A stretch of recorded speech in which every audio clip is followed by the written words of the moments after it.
সুপ্রিয় শিক্ষার্থীবৃন্দ, learn and reflect চ্যানেলের আজকের পাঠে তোমাদের সবাইকে স্বাগতম। আজকে আমরা শিখব প্রোগ্রামিং ভাষা সম্পর্কে। প্রোগ্রামিং ল্যাঙ্গুয়েজ কি, এটি কিভাবে কাজ করে। প্রোগ্রামিং ল্যাঙ্গুয়েজ হচ্ছে কম্পিউটারের সাথে কথা বলার ভাষা। এখন কম্পিউটারের সাথে কথা বলার ভাষা প্রোগ্রামিং ল্যাঙ্গুয়েজ সম্পর্কে জানতে হলে আমাদেরকে প্রথমে জানতে হবে প্রোগ্রাম কি। চলো আমরা জেনে নেই প্রোগ্রাম কি। প্রোগ্রাম প্রোগ্রাম হলো নির্দেশনার একটি ধারাবাহিক সেট যা কম্পিউটারকে কি কাজ করতে হবে তা বলে দেয়। তার মানে প্রোগ্রাম হচ্ছে ইনস্ট্রাকশন সেট। কম্পিউটার নিজে নিজে কোনো কাজ করতে পারে না। কম্পিউটার যাই করুক না কেন, কম্পিউটারকে সেই কাজের ইনস্ট্রাকশন মানুষদেরকে দিতে হয়। আর মানুষ যার মাধ্যমে সেই ইনস্ট্রাকশন দেয় সেটিই হলো প্রোগ্রাম। ধরো আমরা 2 plus 3 equal 2 plus 3 equal to 5 এই ক্যালকুলেশনটি পারফর্ম করতে চাচ্ছি। তো 2 প্লাস 3 ইকুয়াল টু 5 মানুষ হিসেবে আমরা গণনা করে সহজেই বলতে পারি, কিন্তু কম্পিউটার এটি কিভাবে বলে? আসলে এই 2 প্লাস 3 এর 2 এবং 3 হচ্ছে ইনপুট। ইনপুট মানে হচ্ছে এই তথ্যটা আমরা কম্পিউটারকে দেই। তাকে বলি যে তুমি 2 আর 3 যোগ করে দাও। তো যোগ করার পরে সে যে 5 রেজাল্টটা দেয়, এই রেজাল্টটা হচ্ছে আউটপুট। তার মানে প্রোগ্রাম হলো ইনপুটকে প্রসেস করে আউটপুট করার প্রক্রিয়া। এটি তো সাধারণ একটি ইনপুট এবং আউটপুট তোমরা দেখলে। আমরা আমাদের দৈনন্দিন জীবনের অনেক কাজেই এটাকে ব্যবহার করতে পারি।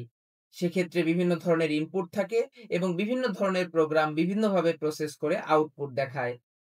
চলো আমরা দেখি এই যে প্রোগ্রামকে যে আমরা প্রোগ্রামের মাধ্যমে যে আমরা কম্পিউটারকে ইনস্ট্রাকশন দিচ্ছি, এটা কিভাবে কম্পিউটার হ্যান্ডেল করে, মানে প্রোগ্রাম কিভাবে কাজ করে সেটি আমরা জেনে নেই।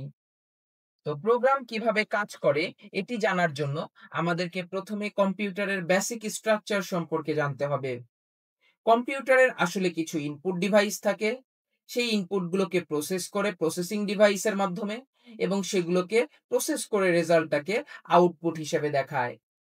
এখন এই যে প্রসেসর প্রসেস করে, এই ডেটাটা প্রথমে স্টোরেজ ডিভাইসে স্টোর হতে হয়।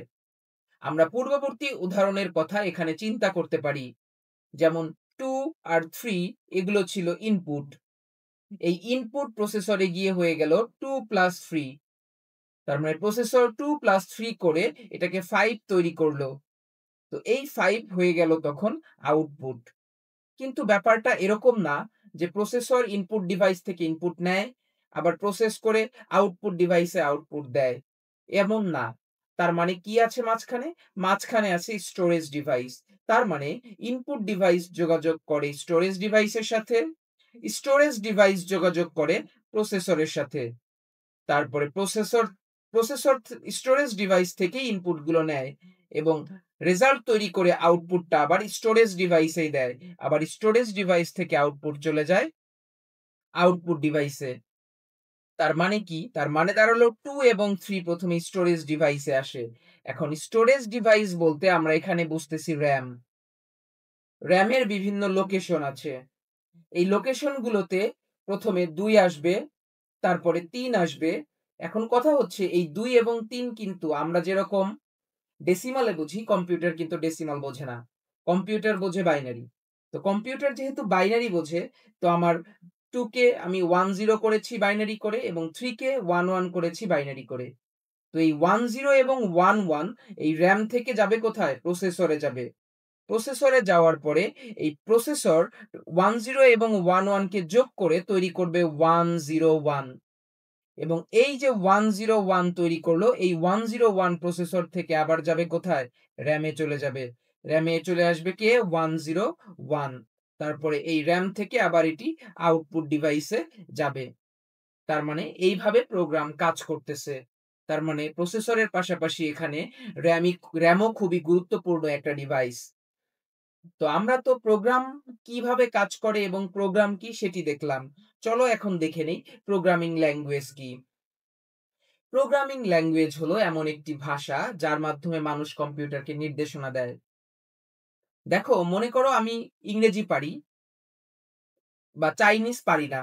এখন আমি একজন চাইনিজ লোকের সাথে যদি কথা বলতে চাই, আমার চাইনিজ শিখেই তার সাথে কথা বলতে হবে। কারণ চাইনিজ লোকটা ইংরেজি বা বাংলা পারে না। তো আমি প্রোগ্রামিং ভাষার মাধ্যমে কম্পিউটারের সাথে যোগাযোগ করব। এখন কম্পিউটার কেন?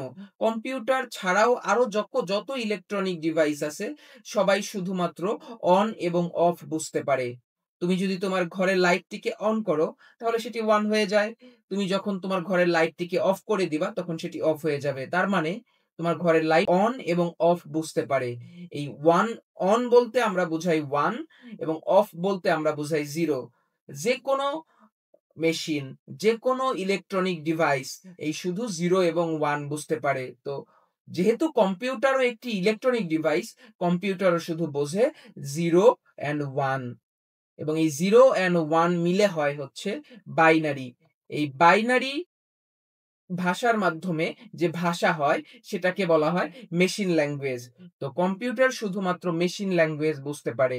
তার মানে আমাদের যদি কম্পিউটারের সাথে কথা বলতে হয়, সেই মেশিন ল্যাঙ্গুয়েজেই কথা বলতে হবে।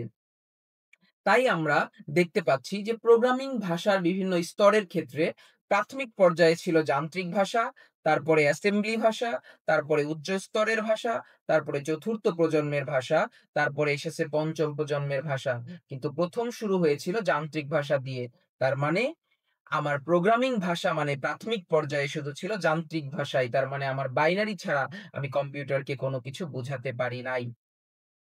তো আমরা এখন এই যান্ত্রিক ভাষা সম্পর্কে বিস্তারিত দেখব পরবর্তী স্লাইডে। তো যান্ত্রিক ভাষা বা মেশিন ল্যাঙ্গুয়েজ কি?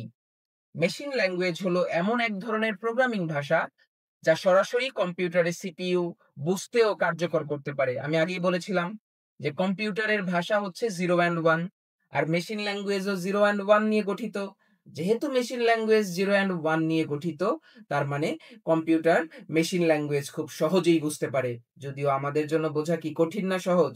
অবশ্যই কঠিন। কারণ দেখো তোমরা উদাহরণের ক্ষেত্রে যদি খেয়াল করো, এই উদাহরণটা দেখে এটাকে কোনোভাবে কি প্রোগ্রাম মনে হয়? দেখে মনে হয় যে না এটা কোনো প্রোগ্রাম না। কিন্তু এটা একটা প্রোগ্রামেরই লাইন। মানে এই লাইনের মাধ্যমেও আমরা কম্পিউটারকে একটা ইনস্ট্রাকশন দিয়েছি। কিন্তু এটি শুধুমাত্র 0 এবং 1 এর সমন্বয়ে গঠিত। তোমাদের কাছে মনে হতে পারে যে 0 আর 1 দিয়ে কি এত কথা বলা যায়? আসলে কম্পিউটার দিয়ে আমরা যত ধরনের কাজ করি, সকল কাজ কম্পিউটার 0 অ্যান্ড 1 দিয়েই করে। কেন 0 অ্যান্ড 1 দিয়ে এত কথা বলা যাবে না? আমি যদি ৪৯ টা বর্ণ দিয়ে বাংলায় কথা বলতে পারি, ২৬ টা বর্ণ দিয়ে ইংরেজিতে কথা বলতে পারি, তাহলে ২ টা বর্ণ দিয়ে মেশিন ল্যাঙ্গুয়েজে কেন কথা বলতে পারব না? অবশ্যই একটা সিস্টেম আছে, যে সিস্টেমে মেশিন ল্যাঙ্গুয়েজ দিয়ে আমরা কম্পিউটারের সাথে যোগাযোগ করি। তো তার মানে যান্ত্রিক ভাষা দিয়ে যখন আমরা কম্পিউটারের সাথে যোগাযোগ করব, তখন শুধুমাত্র ০ এবং ১ দিয়েই যোগাযোগ করব। বিষয়টি খুবই ইন্টারেস্টিং। তোমরা জেনে অবাক হবে যে আমরা কম্পিউটারে যেসব জিনিসগুলো ব্যবহার করি, যেমন টেক্সট, ইমেজ, অডিও, ভিডিও, এই সকল জিনিস টেক্সট, ইমেজ, অডিও, ভিডিও সবকিছু মূলত 0 অ্যান্ড 1 এর মাধ্যমেই বোঝানো হয়। টেক্সটও 0 অ্যান্ড 1 এর মাধ্যমে বোঝানো হয়, অডিও 0 অ্যান্ড 1 এর মাধ্যমে বোঝানো হয়, ভিডিও 0 অ্যান্ড 1 এর মাধ্যমে বোঝানো হয়, ইমেজও 0 অ্যান্ড 1 এর মাধ্যমে বোঝানো হয়। বিষয়টা অবশ্যই অনেক বেশি ইন্টারেস্টিং লাগবে তোমাদের কাছে আমি আশা করি। তো আমরা যেহেতু বিষয়টা অনেক ইন্টারেস্টিং, আমরা পরবর্তী ভিডিওগুলোতে শিখব বাকি ভাষাগুলো সম্পর্কে। কেবল তো আমরা যান্ত্রিক ভাষা শিখলাম। পরবর্তী ভাষাগুলো নিয়ে তোমাদের সাথে নেক্সট ক্লাসে ইনশাআল্লাহ দেখা হবে। সে পর্যন্ত সবাইকে ধন্যবাদ। ভালো থাকবে। আল্লাহ হাফেজ।